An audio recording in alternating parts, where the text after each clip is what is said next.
Circle geometry explained. Okay, we are solving question number 43. It says in the diagram below, C is the center of the circle and line QS is equals to line QR. So triangle QRS is an isosceles triangle, right? If angle RSQ is 25, find angle RPC. Angle RPC, this angle here, let me call it X.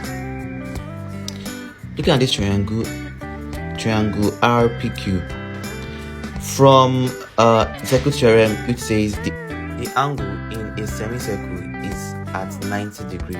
Looking at line PQ is a diameter because the C is the center of the circle, right?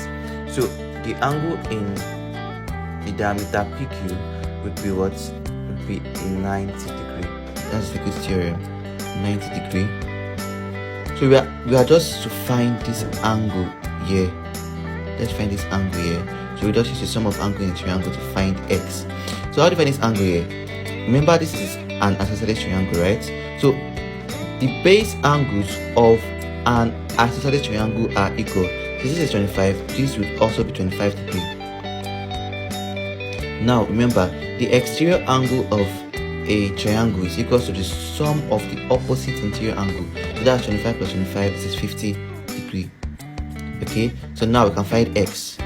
Remember, the sum of angles in a triangle is 180 degrees.